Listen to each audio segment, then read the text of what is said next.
लापरवाही हुई, क्या लापरवाही हुई? लापरवाही तो मेरी बेटी यहाँ रहती थी, उसके साथ गलत हुआ और उसकी हत्या कर दी गई।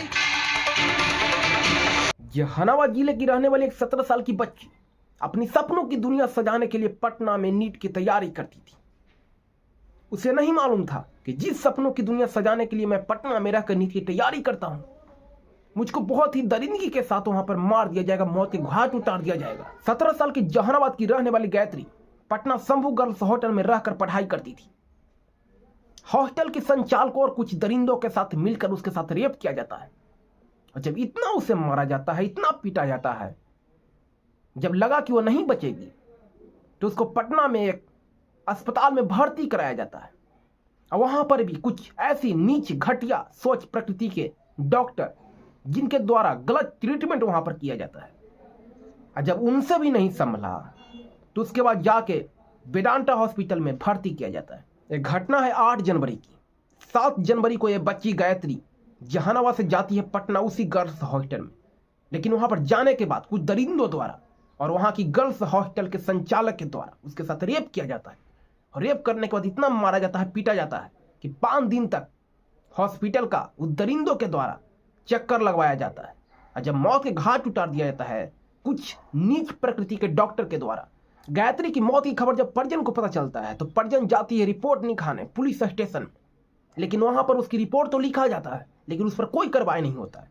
लेकिन जब आम पब्लिक को पता चलता है, आम जनता को पता चलता है, तो उसी लाश को लेकर पटना में बीच चौराहे पर सीबीआई जांच की मांग होती है। कहा जाता है कि जो शंभू गर्ल्स होटल के संचालक है उसको फांसी की सजा दिया जाए, लेकिन यहां तक जब पूरा हंगामा हो उसके बाद जाके उस लड़की की गायत्री की पोस्टमार्टम हुआ। पोस्टमार्टम रिपोर्ट में कोई सेक्सुअल अटेम्प्ट का वहां पर केस नजर नहीं आता है, ऐसा प्रशासन बोलता है। लेकिन गायत्री के परिजन का कहना है कि गायत्री के पूरी शरीर पर खरोच का निशान है, चोट का निशान है, लेकिन प्रशासन फिर भी बोलता है कि रेप का कोई यहां पर केस है ही नहीं और डॉक्टर मीडिया के सामने आने से डरता है। जो प्रशासन जनता की सेवा के लिए, इस प्रशासन का भोजन ही चलता है पटना में। न जाने कितने ऐसे गर्ल्स हॉस्टल है जो कि लड़कियों का शोषण करती है।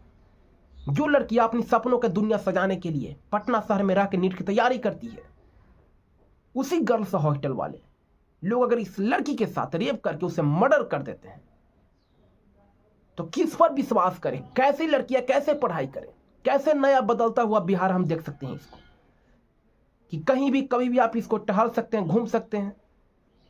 जब एक हॉस्टल में, गर्ल्स हॉस्टल में एक लड़की सुरक्षित नहीं रह सकती है, उसी गर्ल्स हॉस्टल की मालिक इस तरीके से दरिंदा हो, तो कैसे कोई पिता माँ एक बेटी को अपने बाहर पढ़ने के लिए भेजे? ऐसी ऐसी चीजों के घोर निंदा करना चाहिए। बहुत गलत बात है, बहुत गलत। इस पर सीबीआई जांच होनी ही चाहिए। जो आरोपी है उसे फांसी की सजा देना चाहिए। दोस्तों, आप लोग अपना राय कमेंट में जरूर दीजिएगा। चलिए मिलते हैं अगली वीडियो में, तब तक के लिए जय हिंद, वंदे मातरम।